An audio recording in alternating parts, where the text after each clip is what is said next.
Well, good afternoon. Meteorologist Tracy Bean, and we all have issued a THV 11 weather impact alert, and as nice as today is and the weekend is going to be, we need to direct our focus to next week. For Tuesday, we have issued this impact alert for all day Tuesday. The impacts, of course, being the possibility of a tornado, a damaging wind, and heavy rain. So what do we need to do? Make sure we're staying alert. This weather will be rapidly changing, and our forecast as well. We're still a bit far out from it, but all of the potential ingredients are there for this severe system. So it's something we want to go ahead and give you a heads up about, because with all of this nice weather, it's one of those things that kind of gets pushed to the back burner, and we want to make sure that you and your families are safe and have multiple ways of getting warnings. That is super important as well, as we're at the beginning of this spring season. The Storm Prediction Center has listed us in this enhanced area right here, this orange. This is for central, eastern, and pretty much the entire eastern half of Arkansas, and the rest of the state is 2 out of 5. This means our potential for severe weather is certainly there, and although we are still a few days out and we will know a little bit more on timing and placement and the impacts of this, we are going to see certainly some rowdy weather as we heading in next Tuesday afternoon. Currently 69 degrees in central Arkansas, a few 70s here and there, and we're looking for a beautiful day throughout the day. And again, as I mentioned, today is going to be fantastic. 75 for a high, a nice southerly breeze keeping us fairly warm, and we're looking pretty good for your Saturday as well. But keep in mind, as beautiful as this weather is, as we're heading into early next week, we're going to need to make sure we keep our eyes to the sky, especially on Tuesday, for that potential severe weather. All right, Tracy, a lot to look forward to. Thank you. Well, it's a marathon weekend in the capital city. The highly anticipated weekend kicked off just hours ago with a health and fitness expo. The event is happening as we speak at Little Rock State House Convention Center. There, runners can retrieve race packets. The 5K and 10K race is tomorrow, and Sunday, both the marathon and half marathon takes place. Expect road closures and traffic delays throughout the weekend. We have each expected road closure right now on our website. The city of Maumelle is taking the next step to opening a new recreational area. The Gateway Park will feature food trucks, a farmer's market, and plenty of green space. The land once housed the city's police department and fire departments. Our team is capturing the groundbreaking ceremony right now. You can expect that new video tonight at 5 and 6. Well, it's your final chance for those living in the area of Benton to shop at Debbie's Hallmark. The business being forced to close shop. It's to make space for the Highway 5 widening project. As RDOT enters its final phase, Debbie's must be demolished for the new road. The owner says he knew this was inevitable. We kind of got the short end of the stick on that one because the building across the street is on the National Register. So the entire road got shifted this direction. Debbie's Hallmark will close for good at 6 o'clock tonight. Per RDOT, Phase 3 of the Highway 5 project begins next year. Well, the state just had its largest crackdown on immigration in history. 500 people were taken into custody. It's part of a major operation within the U.S. Attorney's Office. Maya Ellison breaks down how the collaborative effort came about.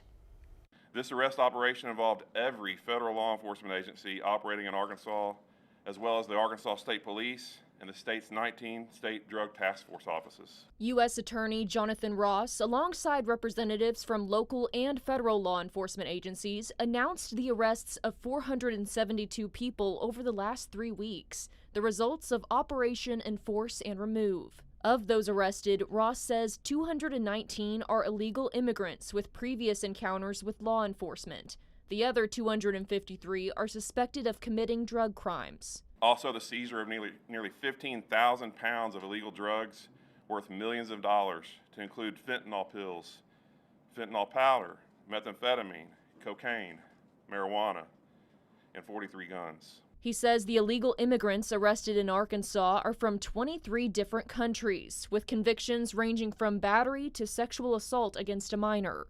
Of the 219 illegal immigrants arrested, 127 were processed through the ICE Enforcement and Removal Office in Little Rock, 57 in the Fayetteville office, 23 in Fort Smith, and 17 in Texarkana. Immigration lawyer Laura Ferner says the news of these arrests is raising fears within the migrant community. She encourages anyone who may be worried to remember their rights. If you are encountered by law enforcement No matter who you are, you have the right to remain silent and you have the right to talk to an attorney no matter what. And she says, don't believe everything you see on social media. And like if you hear something, verify and make sure it is actually correct. In Little Rock, Brooke Buckner, THV 11 News.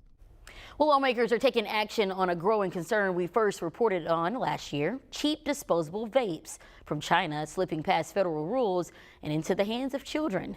State Representative Matt Duffield now teaming up with vape shops owners to ban those devices in Arkansas. Shop owners say after testing hundreds of them, they found dangerous chemicals and nicotine levels far higher than advertised. It is abundantly clear that the disposable vapor products manufactured overseas, entering our country and eventually making their way to Arkansas, pose a huge threat to Arkansans, especially our youth. The bill hasn't been filed just yet, but those involved say it will go beyond federal regulations and involve the state's Tobacco Control Division. We'll keep you updated with more details to come as the legislation takes shape. It was a packed house at the North Little Rock School Board meeting. Our team listened as concerns were shared regarding the risk of 7 employees to be terminated. Last night's meeting marked the first gathering since district workers received a notification. The firings were part of a larger reorganization plan.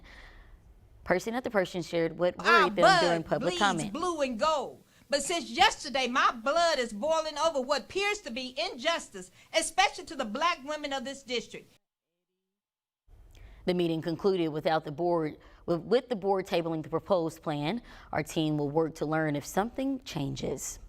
Well, now over to Little Rock. Mayor Frank Scott Jr. addressed several key issues during the annual State of the City address. Some of the biggest concerns faced by the city are crime, flooding, inflation, and housing. The city is preparing to roll out a text 911 feature later this year. Inflation is another challenge the mayor also addressed.